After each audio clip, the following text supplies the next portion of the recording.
warahmatullahi wabarakatuh. Alhamdulillahi rabbil alamin. Wassalatu wassalamu ala ashrafil anbiya'i wal mursalin wa ala alihi wa sahbihi ajma'in. Amma ba'du. Para dewan juri yang saya hormati, para pemirsa dimanapun berada yang berbahagia. Pertama-tama, marilah kita panjatkan puji syukur kehadirat Allah Subhanahu wa Ta'ala yang telah memberikan kita nikmat sehat yang tidak ternilai harganya. Alhamdulillah. Salawat serta salam semoga tetap tercurahkan kepada junjungan kita Nabi Muhammad sallallahu alaihi wasallam yang telah membimbing kita dari zaman kegelapan menuju zaman yang terang benderang, yaitu agama Islam. Hadirin hadirat rahimakumullah. Perkenalkan, nama saya Lutfiatul Munawwarah dari Sekolah Indonesia Mekah.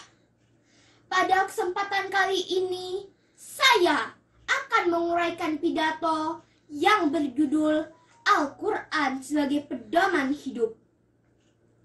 Allah telah menurunkan Al-Quran sebagai pedoman dan pembimbing manusia untuk mencapai keberhasilan di dunia dan di akhirat. Sebagaimana firman Allah dalam surat Al-Baqarah ayat 2. A'udzu billahi minasy syaithanir rajim. Bismillahirrahmanirrahim. Dzalikal kitabu la raiba fihi hudal lil muttaqin.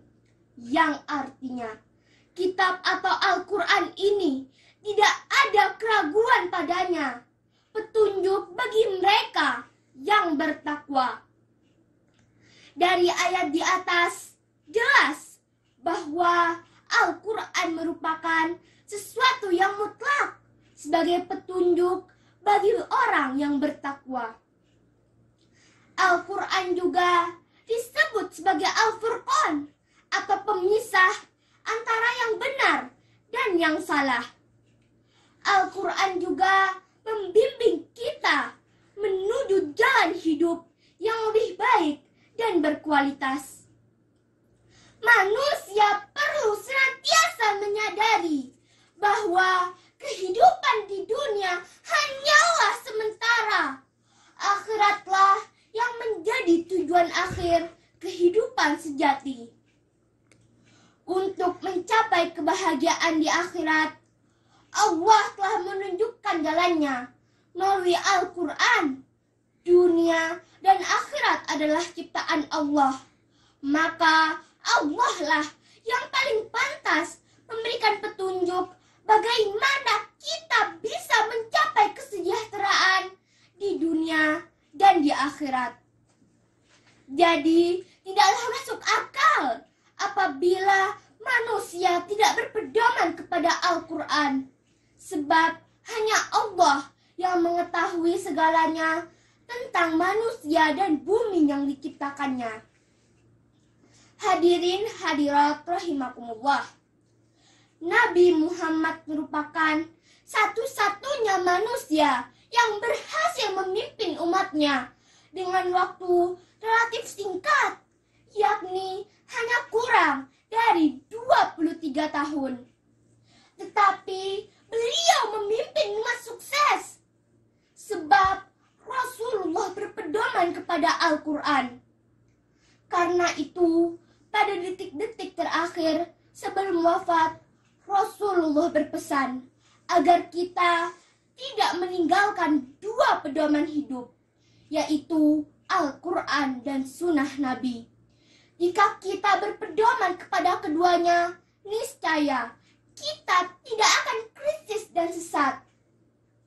Tetapi jika kita tidak berpedoman kepada Al-Quran, krisis rumah tangga, negara, dan dunia akan terjadi. Hadirin hadirat rahimakumullah.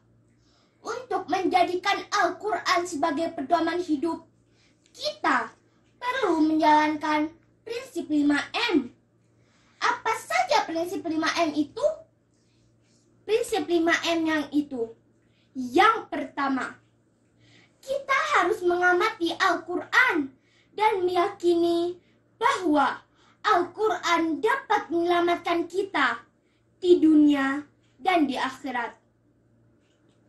Yang kedua yaitu membaca Al-Quran dengan tajwid yang benar, sebab arti Al-Quran tidak lepas dengan tajwid.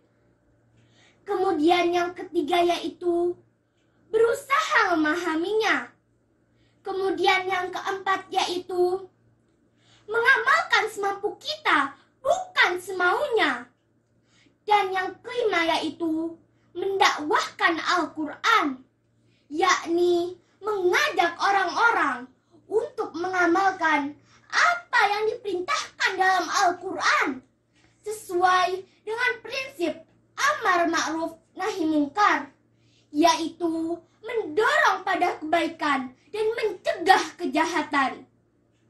Terlebih kepada keluarga kita sendiri. Kalau mengajak beribadah, jangan asal-asalan, sebab keluarga merupakan tanggung jawab kita di hadapan Allah.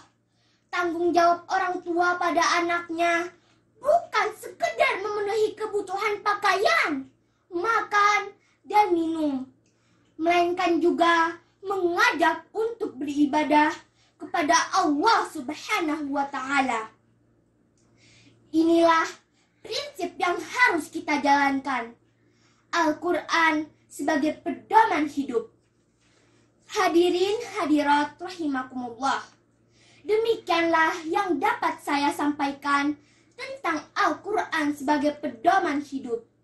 Semoga bermanfaat bagi kita semua, khususnya bagi diri saya sendiri.